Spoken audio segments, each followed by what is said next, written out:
Hello guys, welcome back to micro online service Aastha. दोस्तों, आप सभी का बहुत बहुत स्वागत है। आज के इस वीडियो में हम बात करने वाले हैं मुख्यमंत्री मेधावी योजना के बारे में। दोस्तों, अगर आप भी फर्स्ट ईयर के स्टूडेंट हैं, कॉलेज में फर्स्ट ईयर के स्टूडेंट हैं और आप सभी ने अगर मेधावी छात्रवृत्ति योजना के अंतर्गत आपका जो फॉर्म है उसको सबमिट किया था, तो आप सभी का जो फॉर्म है वो स्टार्ट हो चुका है। अगर इस स्कॉलरशिप के फॉर्म को आप सबमिट नहीं करते हैं तो फिर आपको फीस देना पड़ेगा, और अगर आप यहाँ पर स्कॉलरशिप के फॉर्म को सबमिट कर देते हैं तो फिर आपको पूरे साल भर की फीस जमा करने की जरूरत नहीं होती है। स्कॉलरशिप, मेधावी स्कॉलरशिप योजना के अंतर्गत आपकी फीस माफ हो जाती है और आप फ्री ऑफ कॉस्ट आप यहाँ पर एडमिशन करवा सकते हैं, मतलब पूरी प्रोसेस आपको करना रहेगा। तो जिन अभ्यर्थियों ने मेधावी स्कॉलरशिप योजना के अंतर्गत अगर फॉर्म अप्लाई किया है, आज उसका यहाँ पर फॉर्म स्टार्ट हो चुका है। भरना कैसे है उसको देख लीजिए। मुख्यमंत्री मेधावी योजना MMBY, इसके ऊपर आपको क्लिक कर देना है। अब मेधावी योजना का जो फॉर्म है उसे भरने के लिए आपको करना क्या रहेगा, इस प्रकार का इंटरफेस आपके पास भी रहेगा। यहाँ पर एप्लीकेशन, इसके ऊपर आपको क्लिक करना है। Registration for academic year 2025-26 fresh और रिन्यूअल दोनों ही प्रोसेस स्टार्ट है। यहाँ पर इसके ऊपर क्लिक करेंगे। अब यहाँ पर आपके पास अगर आप रिन्यूअल करना चाहते हैं इस फॉर्म को, तो यहाँ पर आपको पहले से रजिस्टर्ड, इसके ऊपर आपको क्लिक करना होगा। लेकिन अगर आप फर्स्ट ईयर में हैं और अब आपको, जैसे आप फर्स्ट ईयर में हैं और आपको नया आवेदन करना है, तो यहाँ पर न्यू एप्लीकेंट, इसके ऊपर आपको क्लिक कर देना है। जैसे आप यहाँ पर इसके ऊपर क्लिक करेंगे तो यहाँ पर आपसे जो आपकी समग्र आईडी है, समग्र आईडी में ध्यान दीजिएगा, आपका इंडिविजुअल आईडी आपको इंटर करना है जो एप्लीकेंट है उसके नाम का। इसके बाद में जो कैप्चा कोड डिस्प्ले होगा उसे डाल देना है, वेरीफाई कर लेना है। यहाँ पर एक इंपॉर्टेंट जानकारी रहेगी, समग्र आईडी में जो मोबाइल नंबर अपडेट है उसी पर ही आपका ओटीपी जाएगा। अगर आपका समग्र आईडी में मोबाइल नंबर अपडेट नहीं है तो पहले आपको केवाईसी करना रहेगा। केवाईसी के द्वारा आप अपना समग्र आईडी को यहाँ पर अपडेट कर सकते हैं, मतलब उसमें मोबाइल नंबर अपडेट कर सकते हैं। देखिए, जो भी आपकी समग्र आईडी है, 9 अंक की समग्र आईडी डालेंगे, एक ओटीपी आएगा। ओटीपी डालने के बाद में आपकी जो डिटेल है वो इस प्रकार से ओपन होगी। बेटा यहाँ थोड़ा ध्यान दीजिएगा, ये जो जानकारी मैं बता रहा हूँ वो आपको यहाँ पर समझ लेना है, नहीं तो बाद में बहुत दिक्कत आती है इसमें। ठीक है, यहाँ पर जो भी आपका जो नाम वगैरह रहता है, आपका नाम दोनों बार आपको यहाँ पर डिस्प्ले होगा, आधार कार्ड से आता है, समग्र आईडी से आता है। ठीक है, तो ये जानकारी जो आ रही है ना यहाँ पर, ये समग्र आईडी से बेटा फेस होगा। तो आप लोग ध्यान दीजिएगा, ये यहाँ पर गलती ना करें। आपकी जो जानकारियां हैं, अगर गलती हो रही है, इसमें कुछ डेटा आपका गलत आ रहा है, तो बेटा पहले आपको समग्र आईडी में आपको चेंजेस करवा लेना है, ईकेवाईसी करवा लेना है, और उसके बाद में ही फॉर्म फिल करें। ये ध्यान रखिएगा, ये जानकारी जो आ रही है इसमें हम कुछ फिलअप नहीं कर रहे हैं।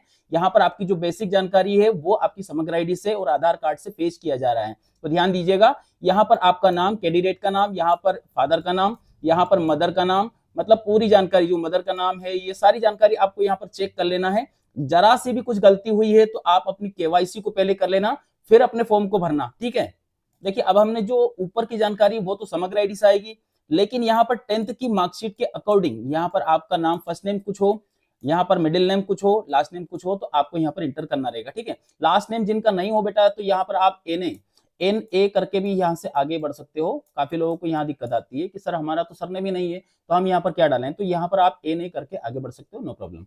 ठीक है, कंफर्म करने के लिए एक बार आपने यहाँ पर लिखा, वापस से आपको कंफर्म करना रहेगा, आपका नाम, मिडिल नेम, लास्ट नेम। ठीक है, इसके बाद में जो भी आपका जेंडर लगता है, जेंडर को आपको यहाँ पर आपको सेलेक्ट करना रहेगा। दोनों बार आपको सेलेक्ट करना रहेगा, एक बार आपको सेलेक्ट करने से कुछ नहीं होता है, मतलब यहाँ पर एक बार आपने सेलेक्ट किया, दूसरी बार आपको यहाँ पर कंफर्म करके आपको टाइप करना रहेगा। एक बार आपने जैसे यहाँ टाइप किया तो ये यहाँ पर ग्रीन कलर हो जाएगा। ठीक है, आपका जो भी रीजनल लगता है, जो भी आपका धर्म है, वो आपको यहाँ पर एक बार सिलेक्ट करेंगे, वापस से आपको यहाँ पर भी आपको सेलेक्ट करना रहेगा। दोनों बार सेलेक्ट करने के बाद एक बार आप यहाँ पर क्लिक करेंगे, पूरी जानकारी यहाँ पर ग्रीन हो जाएगी। यहाँ पर देखेंगे आप अपना मोबाइल नंबर दोनों जगह आपको इंटर कर देना है। 10th की मार्कशीट के अकॉर्डिंग ही आप यहाँ पर दोनों जगह आपकी डीओबी को इंटर करेंगे। फादर का नेम भी आपको विदाउट स्पेस, देखिए यहाँ पर इसमें लिखा हुआ है, स्पेस इसमें नहीं आता है, ध्यान दीजिएगा, इसमें स्पेस नहीं आता है, तो दोनों जगह विदाउट स्पेस फादर का नाम आपको टाइप कर देना है। इसी प्रकार से विदाउट स्पेस में ही आपके मदर का नाम भी आपको टाइप कर देना है। अब देखिए यहाँ पर जो भी आपकी कैटेगरी लगती है, कौन सी कैटेगरी से आप बिलोंग करते हैं, वो कैटेगरी आपको यहाँ पर सेलेक्ट करना होगा। एक बार आपने यहाँ पर सेलेक्ट किया तो दूसरी बार आपको यहाँ पर टाइप करना रहेगा कौन सी कैटेगरी। अगर ओबीसी है तो यहाँ पर ओबीसी लिखेंगे और एक बार क्लिक करेंगे तो यहाँ पर ग्रीन हो जाएगा। ठीक है, अब यहाँ पर देखेंगे आपका जो जीमेल आईडी है, आपके पास खुद का हो तो आप अपने हिसाब से यहाँ पर एंटर कर सकते हो। अगर आपके पास नहीं है तो आपका भाई या फिर माता पिता किसी का भी यहाँ पर जीमेल आईडी दे सकते हो जो चालू हो, ताकि बाद में आपको कोई प्रॉब्लम ना हो। यहाँ पर देखेंगे आप करस्पॉन्डेंस एड्रेस, जो आपका करस्पॉन्डेंस एड्रेस और परमानेंट एड्रेस दोनों एक जैसा है तो दोनों जगह एक जैसा ही आपको फिल कर देना है। अलग अलग है तो आप अपने हिसाब से अलग अलग भी कर सकते हो। यहाँ पर आपका जिला सेलेक्ट करेंगे, दोनों जगह आपको जिला सेलेक्ट कर लेना है। पिन कोड अपने आधार कार्ड के अनुसार ही आपको इंटर कर देना है। फाइनली यहाँ पर आपके सामने डिक्लेरेशन का एक ऑप्शन खुलेगा। यहाँ पर मैं घोषणा करता हूँ, करती हूँ, जो भी है, दोनों तीनों जगह पर आपको यहाँ पर घोषणा के ऊपर आपको क्लिक कर देना है। इसके बाद में यहाँ पर आपके सामने जो भी कैप्चा कोड दिखेगा वो डिस्प्ले होगा, उसी को आपको यहाँ पर एंटर करना है। यहाँ पर देखेंगे चेक योर वैलिडेशन, इसके ऊपर आपको क्लिक कर देना है। जैसे आप क्लिक करते हैं तो पूरी जानकारी एक बार आपसे चेक करने के लिए बोला जाएगा। अब देखिए पूरी जानकारी आपने यहाँ पर फिलअप कर लिया। फिलअप करने के बाद जैसे आप चेक बॉक्स के ऊपर क्लिक करते हैं तो यहाँ पर पूरी जानकारी आपके सामने डिस्प्ले हो जाएगी। यहाँ पर आपको यस कंफर्म, इसके ऊपर पहले आपको चेक कर लेना अच्छे से, इसके बाद में आपको कंफर्म करना रहेगा। बाद में फिर एडिट नहीं होता है, इसलिए पहले एक बार अच्छे से आपको समझ लेना है। अब देखिए कंफर्म करने के बाद में यहाँ पर आपको सेव रजिस्ट्रेशन डिटेल, ये वाला ऑप्शन खुलेगा। इसके ऊपर आप जैसे क्लिक करते हैं तो आपकी जानकारी पूरी सेव हो जाएगी। देखिए आपने पूरी जानकारी कंप्लीट कर लिया है। इसके बाद जैसे आप यहाँ पर सबमिट करते हैं तो कांग्रेचुलेशन, आपका नाम आ जाएगा, सक्सेसफुली लिखा आ जाएगा। यहाँ पर एक आईडी डिस्प्ले होगा, यहाँ पर आपको पासवर्ड डिस्प्ले होगा। इसका आपको फोटो खींच लेना है। मोबाइल से आप कैप्चर, मोबाइल से नहीं करना, आपको लैपटॉप से करना है, सिस्टम से करना है। जैसा भी आपके पास सुविधा हो, आप या तो प्रिंट आउट निकाल सकते हैं। इसी आईडी पासवर्ड से ही आपको लॉगिन करना रहेगा। इसके बाद में यहाँ से आगे की जो प्रोसेस रहती है वो आपको लॉगिन करके ही होगी, ठीक है। तो ये जो जानकारी है इसे आपको सेव कर लेना है। देखिए वापस से लॉगिन करना है तो जो यूजर आईडी मैंने आपको बताया था वही यूजर आईडी आपको यहाँ पर इंटर करना रहेगा। यहाँ पर पासवर्ड इंटर करना रहेगा और यहाँ पर आपको कैप्चा, और इसके बाद में आपको यहाँ पर लॉगिन कर लेना है। देखिए जो आपने मोबाइल नंबर दिया है उस मोबाइल नंबर को अगर आपको चेंज करना है, रिकवरी करना है, तो यहाँ पर आप चेंज करने के लिए भी ऑप्शन रहता है। इस वाले ऑप्शन के ऊपर I want to change my mobile number, no, अगर आप चेंज करना चाहते हैं तो आप यस भी कर सकते हैं। आप अपना जो है मोबाइल नंबर को चेंज कर सकते हो इस वाले ऑप्शन के ऊपर क्लिक करने। अगर आपको कुछ नहीं करना है तो आई कंफर्म एंड कंटिन्यू, इसके ऊपर आपको क्लिक कर देना है। अब मेधावी योजना का आपका जो फॉर्म है, वो जो पोर्टल है, यहाँ पर लॉगिन हो चुका है। अब आपको करना क्या रहेगा, यहाँ पर आपकी प्रोफाइल कंप्लीट करना होगा। प्रोफाइल की जानकारियों को अपडेट करना रहेगा। एप्लीकेंट का जो फोटोग्राफ है वो यहाँ लगाना रहेगा। 10th की मार्कशीट, 12th की मार्कशीट, और अगर इनमें से कुछ अगर आप आते हैं, JEE वगैरह कुछ आते हैं तो आप यहाँ पर इसको लगाएंगे, नहीं तो इसे छोड़ देना, इसमें आपको जरूरत नहीं अगर आप यूजी स्टूडेंट हो तो। यहाँ पर आपका इनकम सर्टिफिकेट अपलोड होगा। इसके बाद में आपका जो फॉर्म है वो यहाँ पर आपको सबमिट करना रहेगा। सारी जानकारी कंप्लीट होने के बाद डैशबोर्ड दिखेगा। डैशबोर्ड दिखने के बाद में आप लॉक अनलॉक वाली प्रोसेस आपको गुजरना पड़ेगा। सबसे पहले आपका जो है फोटोग्राफ वगैरह सब आपको यहाँ पर अपलोड करना रहेगा। अब देखिए यहाँ पर आपका जो फोटोग्राफ है, फोटोग्राफ को आपको यहाँ पर अपलोड करना रहेगा। 90 दिन से ज्यादा पुराना, मतलब 3 महीने से ज्यादा पुराना फोटो नहीं होना चाहिए। डेट वगैरह डला हो तो अच्छा है। यहाँ पर देखेंगे 100 KB से अधिक नहीं होना चाहिए फोटोग्राफ की साइज, और JPG फॉर्मेट में ही होना चाहिए, ठीक है। और यहाँ पर क्लियर होना चाहिए, आपके फोटोग्राफ के कारण से रिजेक्शन नहीं आना चाहिए। फोटोग्राफ थोड़ा सा अच्छा क्लियर होना चाहिए, ब्लर नहीं होना चाहिए। इसको आपको यहाँ पर अपलोड कर देना है। यहाँ पर अपलोड वाले सेक्शन के ऊपर क्लिक करेंगे। अपलोड फाइल, यहाँ पर फाइल जैसे आप सेलेक्ट करते हैं अपलोड कर देंगे तो यहाँ पर आपका जो फोटोग्राफ है वो डिस्प्ले हो जाएगा, और यहाँ पर आपकी जो प्रोफाइल है यहाँ पर भी आपको यहाँ पर डिस्प्ले मिल जाएगा। अब 10वीं की जो मार्कशीट है, 10वीं की मार्कशीट को भी आपको JPG फॉर्मेट में करना रहेगा। 100 KB से ज्यादा का साइज नहीं होना चाहिए। यहाँ पर देखेंगे फॉर्म, आपकी जो मार्कशीट है उसे अपलोड करने का तरीका क्या रहेगा। यहाँ पर अपना जो भी बोर्ड लगता है, बोर्ड ऑफ सेकेंडरी एजुकेशन है, MP बोर्ड से हैं तो आप यहाँ पर इसे सेलेक्ट करेंगे। अदर बोर्ड हो तो बहुत सारे इसमें बोर्ड दिया भी गया है, आप सेलेक्ट कर सकते हो। अब देखिए ईयर की बात करें तो यहाँ पर 10th की जो एग्जामिनेशन की डिटेल आप डालेंगे, ईयर डालेंगे ना, तो उसमें विशेष सूचना है आप सभी के लिए। ये गलतियां हर साल ही होती है, हर साल बच्चे इसमें गलती करते हैं। अभी आप यहाँ पर इंटर करेंगे तो आगे भी आपको समस्या आएगी, मैं बता देता हूँ आपको। मार्कशीट में लिखा है 2023, तो 2000 यहाँ पर 23-24 नहीं करना आपको, नहीं तो उलझ जाओगे। इसमें लिखना है आपको 22-23। सत्र जो है एक साल पीछे से हमारा स्टार्ट होता है और 23 में कंप्लीट हुआ है, तो इसी प्रकार से आपको करना रहेगा। तो यहाँ पर क्या करेंगे, 22 और 23 का आपको सत्र लेना है। ऐसा नहीं है कि 23 और 24 का ले लिया आपने। जो भी स्कूल रहता है स्कूल का नाम यहाँ पर लिख देना है। यहाँ पर जो भी आपका जो रोल नंबर है, रोल नंबर यहाँ पर इंटर कर देना है। इसके बाद यहाँ पर आपकी जो मार्कशीट है उसे आपको अपलोड कर देना है। यहाँ पर देखेंगे जो आपके 10th का जो सर्टिफिकेट है उसे आपने सेव सक्सेसफुली अपलोड कर दिया गया है। यहाँ पर आपकी जो मार्कशीट आपने अपलोड किया है उसे भी आप देख सकते हैं। मैंने सन जो दिखाया था आपको 2023 इसमें लिखा है, तो आपको 22-23 सिलेक्ट करना है। ये गलती बिल्कुल ना करें आप। इसके बाद में आपको 12th की मार्कशीट भी इसी प्रकार से आपको अपलोड कर देना है। अब 12th में जैसे जो भी आपका बोर्ड है, बोर्ड ऑफ सेकेंडरी है, सीबीएसई बोर्ड है, जो भी है वो आपको यहाँ पर सेलेक्ट कर लेना है। बात करेंगे यहाँ पर सन की, तो इसमें आपकी जो मार्कशीट में जो सन लिखा हुआ है उसके जस्ट पीछे से आपको यहाँ पर कैलकुलेट करके लगाना है। यहाँ पर मैंने आपको बताया था कि जैसे हमने यहाँ पर 2022-23 का हमने 10वीं किया था, तो 23-24 का हमने 11th हुआ है, ठीक है ना। अब यहाँ पर आपको 24-25 का सेशन यहाँ पर लेना है, ठीक है। तो यहाँ पर आपको लेना है 24 और 25। अगर आपका 12th अगर 25-26 2025 अगर आप मार्कशीट में लिखा है, मैं आपको अपलोड करके दिखाऊंगा कैसे मैं कर रहा हूँ, ठीक है। तो ये जानकारी विशेष है। यहाँ पर 12वीं का जो रोल नंबर वो डालेंगे, स्कूल का नाम डालेंगे, और इसके बाद में यहाँ पर अध्ययन का प्रकार, नया एक कुछ इसमें जुड़ा हुआ है कि आपका अध्ययन का प्रकार क्या है, रेगुलर हो या प्राइवेट हो, तो यहाँ पर आपको रेगुलर करना रहेगा, ठीक है। इसके बाद में यहाँ पर आपका जो मार्कशीट है उसे सेम उसी फॉर्मेट में ही 50 से लेकर के तो 100 KB में आपको अपलोड करना रहेगा, जेपीजी फॉर्मेट में। यहाँ पर सेव 12th क्लास डिटेल, इसके ऊपर आपको क्लिक कर देना है। देखिए 12वीं की मार्कशीट आप इंटर करते हैं, जैसे रोल नंबर डालते हैं, तो यहाँ पर आपके जो डिटेल है वो ऑटोमेटिकली फेस किया जाता है। आपका नाम वगैरह क्या है मार्कशीट में सब कुछ आ जाएगा, सिर्फ ये आपको यहाँ पर अपलोड कर देना है। देखिए 12th की जानकारी भी यहाँ पर आपकी सक्सेसफुली सेव हो चुकी है। यहाँ पर जैसा मैंने आपको बताया था सत्र का, तो विशेष जो है ध्यान आपको यहाँ पर देना है। 2025 की मार्कशीट है आपकी, तो 24-25 का सत्र आपको सेलेक्ट करना है, नहीं तो बाद में आपको कॉलेज वाले बोलेंगे वापस से आप इसे एडिट करवाओ, सुधार करवाओ, बहुत टाइम लगता है उसमें और परेशान भी हो जाओगे, ठीक है। तो ये ध्यान रखना आपको। अब देखिए यहाँ पर इनकम प्रमाण पत्र, आय प्रमाण पत्र आपको अपलोड करना रहेगा 50 से लेकर के 100 KB के बीच में।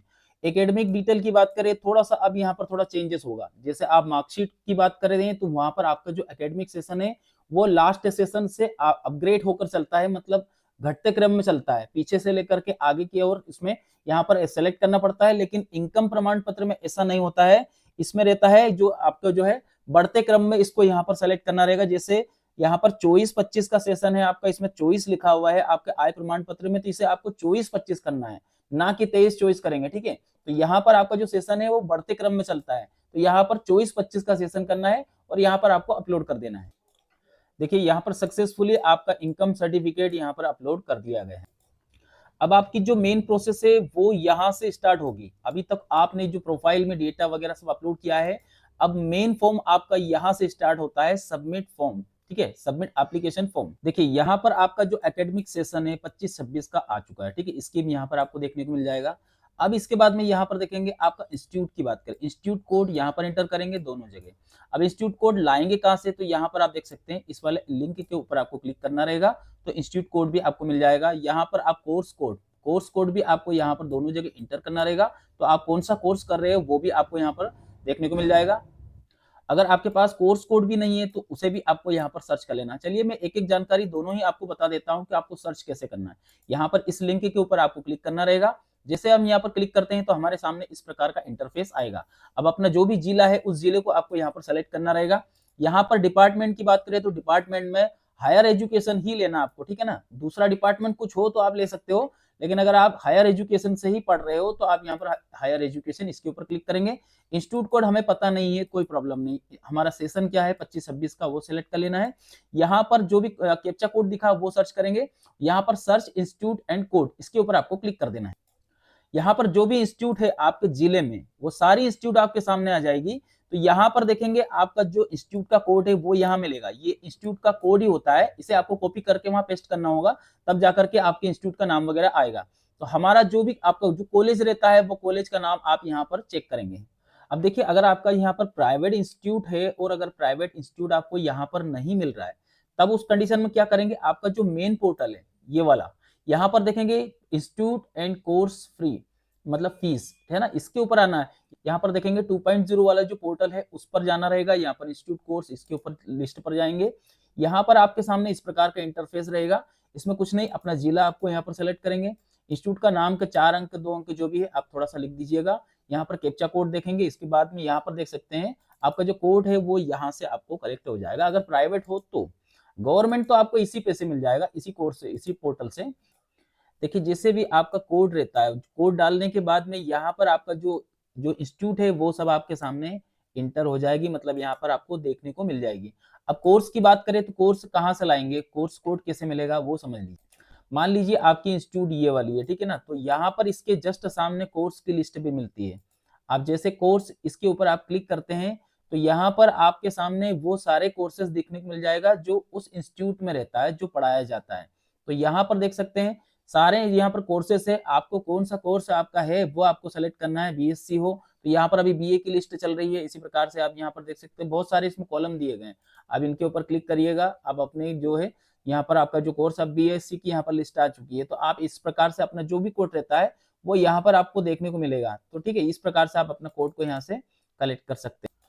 अब देखिए जो भी कोर्स कोड है वो आपको यहाँ पर टाइप करना रहेगा। तो आपको यहाँ पर भी एक चीज ध्यान रखना है, आपने यहाँ पर जैसे कोड डाला तो कोड डालने के बाद आपका विषय जो आप पढ़ रहे हो वो कोड यहाँ पर होना चाहिए। अब इसके बाद में यहाँ से आगे बढ़ेंगे तो आपका जो कोर्स है, आपका कोर्स फर्स्ट ईयर है सेकंड ईयर, देखिए अभी स्टार्ट हुआ है तो हम जैसे फर्स्ट ईयर का कर रहे हैं तो फर्स्ट ईयर में आप यहाँ पर फर्स्ट ईयर ही करेंगे। अगर आपका second year, third year, fourth year, fifth year, six year जो भी कुछ है आप अपने अनुसार करिएगा। यहाँ पर मेरा फर्स्ट ईयर है, जिस कैंडिडेट का मैं दिखा रहा हूँ वो फर्स्ट ईयर ही है। अब देखिए यहाँ पर admission date for academic year, आपके इस साल का आपका जो स्लिप रहता है फीस स्लिप, उसके ऊपर भी डेट लिखा रहता है, तो वहां से वो डेट आपको यहाँ पर इंटर करना रहेगा। तो यहाँ पर आपको इंटर कर देना है। इसके बाद में एनरोलमेंट, आपका नामांकन की जो डेट रहती है वो आपको एडमिशन डेट के साथ में मिलता है। अगर फर्स्ट ईयर है तो वही डेट डाल दीजिएगा, नो प्रॉब्लम। आपका एनरोलमेंट का जो रहता है रोल नंबर या एनरोलमेंट नंबर आपके पास आ चुका है तो ठीक, और नहीं आया है तो इसे आप छोड़ दीजिएगा। यहाँ पर आपका एनुअल फीस, कितनी फीस आपकी इस साल में, पूरे साल भर में आपको कितनी फीस लगती है, पूरी फीस आपको कॉलेज वाले से पूछना है कि आपको टोटल फीस कितनी लग रही है। वो फीस आपको यहाँ पर फिलअप कर देना है। इसके बाद में यहाँ पर पूछा जाता है आपसे कि क्या आप 40% से ऊपर विकलांगता में आते हो, क्या आते हो तो इनमें से कुछ दिखाना होगा, नहीं आते हो तो इसे नो करके छोड़ दीजिएगा। अब यहाँ पर आपके सामने लिखा हुआ है एडमिशन का टाइप, एडमिशन का टाइप में सेंट्रल काउंसलिंग या फिर college level counselling, direct admission या फिर पेमेंट सीट, इनमें से जो भी हो। वैसे ज्यादातर जो होता है वो कॉलेज लेवल की काउंसलिंग होती है और सेंट्रलाइज काउंसलिंग होती है। तो अगर आपके पास सेंट्रलाइज काउंसलिंग का आईडी हो, जैसे आपके पास जब काउंसलिंग हुई थी तो उसका नंबर रहता है, एक नंबर जनरेट होता है काउंसलिंग का, वो जो नंबर रहता है वो आपको एडमिशन स्लिप में से मिलेगा। तो वो नंबर आपको यहाँ डालेंगे तो पूरी डिटेल आपके सामने शो हो जाएगी। और अगर यहाँ पर पूरी जानकारी इंटर करने के बाद डाटा आपका फेस नहीं हो रहा तो भी कोई दिक्कत नहीं, वो काउंसलिंग की जो डेट रहती है वो यहाँ पर इंटर कर देना, नंबर यहाँ इंटर कर देना, कोई दिक्कत नहीं। यहाँ पर आपकी मार्कशीट में कितना परसेंटेज वो मिल जाएगा। हॉस्टल वगैरह से हो क्या, नहीं हो तो इसे नो कर देना। यहाँ पर फादर का ऑक्यूपेशन पूछा जाता है, आपके पापा क्या करते हैं, आपके फादर्स क्या करते हैं। तो सेंट्रल गवर्नमेंट ऑफिसर हो या इनमें से कुछ नहीं हो तो आप यहाँ पर private service, owner shop, farmer वगैरह जो भी हो, तो यहाँ पर फॉर्मर तो फॉर्मर करेंगे। ऑक्यूपेशन यहाँ पर आपको डिस्क्रिप्शन में लिखना रहेगा, वापस से आपको फॉर्मर टाइप कर देंगे। यहाँ पर फॉर्मर टाइप किया, इसके बाद में यहाँ पर आएंगे तो आपको जो फार्मर जो आपके फादर से है उनकी एनुअल इनकम कितनी है, मतलब आपका आय प्रमाण पत्र के अनुसार आप यहाँ पर इंटर करेंगे। अब यहाँ पर पूछा जाता है कि मदर्स का ऑक्यूपेशन क्या है, मदर्स क्या करते हैं, कुछ नहीं करते हैं तो आप यहाँ पर हाउस वाइफ, इसके ऊपर क्लिक कर देना है। यहाँ पर आपसे पूछा जाता है मदर का ऑक्यूपेशन कुछ नहीं है तो आप यहाँ पर एनए टाइप कर देंगे, छोड़ देना है। यहाँ पर मदर्स की जो इनकम रहती है उसमें यहाँ पर कुछ नहीं है तो आप जीरो करेंगे, यहाँ पर वापस से आपको जीरो कर देना है। यहाँ पर अदर इनकम में कुछ नहीं है तो आप यहाँ पर जीरो करेंगे, आगे फिर वापस से आपको एक बार जीरो कर देना है। अब यहाँ पर टोटल सम आपकी जो फादर्स की जो इनकम है वो टोटल एक बार फिर से आपको यहाँ पर टाइप कर देना है, 50,000 है तो 50,000 करेंगे। अब यहाँ पर पूछा जाता है क्या आप अन्य किसी भी छात्रवृत्ति योजना का लाभ ले रहे हो क्या, अगर ले रहे हो तो यस करेंगे, ले रहे हो तो आपको दिखाना भी पड़ेगा, और अगर नहीं है तो आप यहाँ पर इसे नो करके छोड़ दीजिएगा। नीचे आएंगे डिक्लेरेशन, दोनों तीनों जगह आपको यहाँ पर क्लिक कर देना है। लास्ट में आपके सामने एक ऑप्शन रहता है रिन्यूअल या फिर रजिस्ट्रेशन, इसके बाद यहाँ पर एप्लीकेशन, इसके ऊपर आपको क्लिक कर देना है। एक मैसेज आएगा सक्सेसफुली का। देखिए अभी पोर्टल में एक थोड़ी सी समस्या चल रही है, आपका जो फॉर्म है यहाँ तक जो मैंने बताया यहाँ तक आपको फिलअप कर लेना है। अभी एक थोड़ी सी प्रॉब्लम चल रही है, आपका जो कोर्स कोड है उसे आपको यहाँ पर फेस नहीं किया जा रहा है, यहाँ पर जो कोर्स कोड है उसे फेस नहीं किया जा रहा है। राइट, हम जो भी हमारा कोड है राइट कोड हम डाल रहे हैं, उसके बावजूद भी हमारा जो है कोड को गलत बताया जा रहा है। इसका मतलब ये अभी प्रॉब्लम है सर्वर का, तो आपके साथ भी ऐसा ही होगा अभी फिलहाल में। यहाँ पर देख सकते हैं बॉटनी केमिस्ट्री जूलॉजी बीएससी हमारा कोर्स है और इसे यहाँ पर गलत बताया जा रहा है कि आपका जो कोर्स है वो इंस्टीट्यूट में ही नहीं। इसका मतलब ये है कि अभी अपडेशन चल रहा है कुछ। तो आज तक मैंने जो अभी बताया है ये प्रोसेस आपको यहाँ तक कर लेना है, जैसे प्रोसेस आगे बढ़ती है आप आगे की प्रोसेस भी मैं आपको बता दूंगा। तो आज के लिए इतना ही, वीडियो अच्छा लगे तो एक लाइक करके चैनल को सब्सक्राइब करें, वीडियो को लाइक करें। धन्यवाद आप सभी का वीडियो देखने के लिए, आपका दिन शुभ रहे, जय हिंद।